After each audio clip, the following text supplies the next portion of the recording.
दोस्तों, एक हमारे दोस्त वकील थे। उन्होंने हमको एक कहानी बताई, जो कि कहानी का एक सत्य कथा उन्होंने बताया। जो उन्होंने अपने को वर्णन किया, वो बताया कि ये कहानी हम जो बता रहा हूँ, सत्य कथा बता रहा हूँ, इससे आदमी को रुलाई आ जाएगी। ये काफ़ी सामान्य है। अक्सर हर घरों में ऐसी घटनाएँ होती हैं। लेकिन वकील साहब ने गुस्से को योग्य दिशा में मोड़ना, वो हर इंसान की बस की बात नहीं होती। गुस्से को एक अलग ही दिशा देना हर इंसान की बस की बात नहीं होती। और कितना नियंत्रण करना गुस्से को, उन्होंने एक उदाहरण प्रस्तुत किया। वकील साहब ने बोला, मैं चैम्बर में बैठा हुआ था, तभी दंदनाता हुआ एक आदमी अंदर आ गया। हाथ में कागज का बंडल, धूप में उसका चेहरा काला हो गया था। बड़ी हुई दाढ़ी थी, सफ़ेद कपड़े जिसमें मिट्टी लगी हुई थी उसके पैजामों पर। उसने कहा, वकील साहब, पूरे फ्लैट को स्टे करना है, बताइए क्या कागज चाहिए, कितना खर्चा लगेगा। मैंने उन्हें बैठने के लिए, वकील साहब ने बोला, उन्हें बैठने के लिए बोला। फिर उन्होंने प्यून को बोला, भाई थोड़ा आप पानी लाओ। आवाज़ लगाया उन्होंने। वो कुर्सी पर बैठे हुए थे, तो उनके सारे कागज़ वकील साहब ने देखे, सारी जानकारी ली। आधा पौना घंटा गुजर गया। वकील साहब ने बोला कि मैं इन कागज़ को देख लेता हूँ, आपके केस पर विचार करेंगे। आप ऐसा कीजिए कि आप शनिवार को मुझसे मिलिए। 4 दिन बाद वो फिर आए, वैसे ही कपड़े, बहुत डिस्परेट लग रहे थे, अपने भाई पर गुस्सा थे बहुत। मैंने उन्हें बैठने के लिए कहा, वो बैठे। आप इसमें अजीब सी खामोशी गूंज रही थी। मैंने बात की शुरुआत की, बोला, मैंने आपके सारे पेपर देख लिए। आप 2 भाई हैं, एक बहन है, बाप कमाते नहीं, तुम 9वीं कक्षा पास हो, पढ़ाई आगे किया नहीं, लेकिन तुम्हारा भाई इंजीनियर है।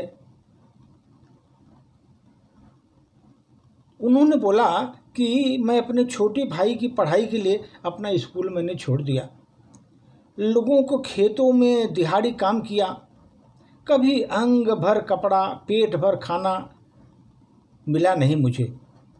और भाई के पढ़ाई के लिए पैसा कम न होना चाहिए, न होने पाए, इसके लिए मैंने कठिन परिश्रम किया। एक बार खेलते खेलते भाई एक का एक्सीडेंट हो गया, वो लहूलुहान हो गया। तो बोले, मैं उसको कंधे पर उठाकर बैठा करके 5 किलोमीटर अस्पताल में ले गया। सही देखा जाए तो आपकी उम्र भी नहीं थी समझने की, पर भाई में जान उसकी बसी हुई थी, उसके भाई में उसकी जान बसी हुई थी। माँ बाप में ही इसमें माँ बाप नज़र आ रहा था। ये भावना उसके मन में थी कि बड़ा भाई बाप के समान होता है। उसके अंदर में यही भावना थी कि माँ बाप, मैं भी इसका माँ बाप हूँ, और इसकी भावना उसके लगी हुई थी। फिर भाई को इंजीनियरिंग के लिए अच्छे कॉलेज में एडमिशन लिया। आपका खुशी, बहुत हमारा खुशी से दिल भरा हुआ था। और मरते दम तक मैंने मेहनत की। 1,50,000 सालाना फीस भरने के लिए हमने रात दिन मेहनत किया, रात दिन मेहनत कर दिया। बीवी के गहने भी गिरवी रख दिए, साहूकार का पैसा ले करके उसकी हर ज़रूरत को मैंने पूरा किया। फिर अचानक उसे किडनी की तकलीफ़ शुरू हो गई। दवा खाने गए हुए तो भगवान, डॉक्टर वो जो है, उसने, डॉक्टर ने बोला कि किडनी निकालने के लिए कहा। तुम अगले मिनट अपनी किडनी उसे दे दी। उसने किडनी, किसी की ज़रूरत थी, उसने अपनी किडनी भी दान कर दी। कहा, कल तू अफसर बनना, नौकरी करना भाई से, कहाँ कहाँ घूमेगा बीमार शरीर लेकर, तुम गांव में ही रहना, ये किडनी भी बस है मुझे। यह कर उसने किडनी उसे दान दे दी। फिर भाई मास्टर ऑफ इंजीनियरिंग करने के लिए हॉस्टल में गया। जब वो लड्डू बना कर घर में रखता था तो वो उसको मकई खेत में तैयार हुई भाई के लिए लेकर जाता था। तीज त्यौहार में भाई को कपड़े लेकर जाता था हॉस्टल में। घर से हॉस्टल 25 किलोमीटर था। तो उसने वो डिब्बा देने के लिए साइकिल से जाता था, हाथ में निवाला पहले भाई को खिलाता था, फिर अपने खाता था। भाई मास्टर पास हुआ, गांव में खाना, सबको गांव में खाना खिलाया कि हमारा भाई मास्टर डिग्री कर लिया। फिर उसकी शादी कर ली। कुछ समय पर वहाँ गए, उसी कॉलेज की लड़की जो दिखने में एकदम सुंदर थी, भाई की नौकरी लगी, 3 साल पहले उसकी शादी हुई। उसका बोझ हल्का होने वाला था कि भाई अब भाई की नौकरी लग गई, अब मेरा बोझ भी हल्का हो जाएगा। पर किसी तरह की नज़र लग गई हमारे भाइयों की इस प्यार में। शादी के बाद भाई आना बंद कर दिया। पूछना तो कहता मैं बीबी के वचन दिया है, घर में पैसा देता ही नहीं। पूछा तो कहता है कर्जा सिर पर है, इतना मैं पैसा कैसे दूँ। पिछले साल शहर में मैंने फ्लैट खरीदा है, पैसा कहाँ से आएगा। तो पूछा, कहता है कर्ज लिया है। मैंने पूछा पैसा कहाँ से आया इतना कि तुमने इतना बड़ा फ्लैट लिया। बोला कर्जे लिया है।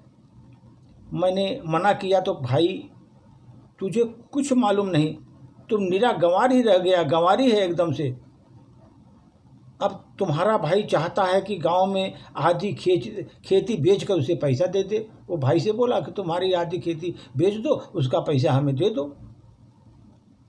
इतना कर रुका। बोला भाई बोल रहा है कि आधा बेच दो, आधा आपका पैसा हमें दे दो, हमें ज़रूरत नहीं खेत की। फिर मैंने अपने प्यून को बोला चाय लाओ भाई, चाय उसको पिलाया। वकील साहब ने बोला उसको चाय पिलाया। बोला तुम चाहते हो कि भाई जो मांगा है उसे ना देकर उसे फ्लैट पर स्टे लगाया जाए। भाई ने मांगा है आधा, उसको न देकर उस पर स्टे लगा दिया जाए, क्या चाहते हो तुम। उसने बोला हाँ स्टे लगा दीजिए। मैंने कहा हम स्टे ले सकते हैं, भाई के प्रॉपर्टी में हिस्सा भी मांग सकते हैं, पर तुमने उनके लिए जो खून पसीना एक किया है वो नहीं मिलेगा तुम्हें। जो तुमने खून पसीना एक किया है वो तुमको नहीं मिलेगा। तुमने दी हुई किडनी वापस भी नहीं मिलेगी। किडनी गई तुम्हारी, वो वापस भी नहीं आएगी। तुमने उसके लिए ज़िंदगी खर्च की है तो वो भी वापस नहीं आएगी। मुझे लगता है इन सब चीज़ों के सामने उस फ्लैट की कीमत 0 है, कुछ नहीं है इन सब चीज़ों के सामने। भाई की नीयत फिर गई है, वो अपने रास्ते चला गया है। अब तुम उसको कृतज्ञ सड़क पर मत जाना। वो भिखारी निकला तुम्हारा भाई, वो तुम्हारा भाई भिखारी निकला। तुम दिलदार थे, दिलदार ही रहो। तुम्हारा हाथ ऊपर था, ऊपर ही रखो। कोर्ट कचहरी के बजाय बच्चों को पढ़ाओ लिखाओ। पढ़ाई कर तुम्हारा भाई बिगड़ गया है, इसका मतलब कि बच्चे भी ऐसा करेंगे, ऐसा नहीं होता। वो तेरे मुंह को ताकने, वो मेरे मुंह को ताकने लगा। वकील साहब बोले कि वो हमारे मुंह को ताकने लगा। उठकर खड़ा हुआ, सब कागजात उठाए, आंखें पूछते हुए कहा चलता हूँ वकील साहब। उसकी रुलाई फूट फूट कर रो रहा था। वो मुझे वो दिख न जाए ऐसी कोशिश कर रहा था। इस बात पर बहुत साल गुजर गए। कल वो अचानक मेरे ऑफिस में आया। वकील साहब बोले कल वो हमारे ऑफिस में अचानक आ गया। कलमों में सफ़ेदी झांक रही थी उसके साथ में एक नौजवान हाथ में थैली लिए आया। मैंने कहा बैठिए, आप बहुत दिन बाद आए, बैठिए। उसने कहा बैठने नहीं आया वकील साहब, मिठाई लेकर आया हूँ खिलाने के लिए। मेरा बेटा बंगलोर में रहता है, कल आया है गांव, 3 मंजिला मकान बना लिया है वहाँ पर। थोड़ी थोड़ी करके 10-12 एकड़ ज़मीन भी ले ली अब उसने। मैंने उसके चेहरे से टपकते हुए खुशी का महसूस कर रहा था मैं। वकील साहब आपने मुझे कोर्ट कचहरी के चक्कर में मत लगाया। गांव में सब लोग मुझे भाई के खिलाफ उस्का रहे थे। सब लोग गांव के जितने भी लोग थे वो भाई को मेरे खिलाफ उस्का रहे थे। तुम कोर्ट जाओ, कचहरी करो, उसको स्टे ले लो।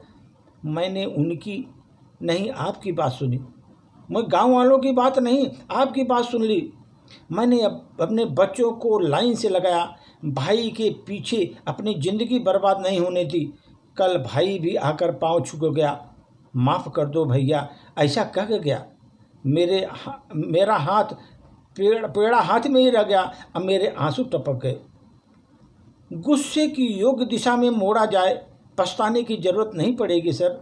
बहुत अच्छा हुआ वकील साहब ने उसे अमल करने में सफल रहे और उसकी एक दिशा ही परिवर्तित कर दी, उसकी पूरी ज़िंदगी ही बदल दी। नहीं तो बेचारा कोर्ट कचहरी के चक्कर में वो भी बर्बाद हो जाता, बच्चे भी बर्बाद हो जाते, उसका जो उन्नति थी अवनति में चला जाता।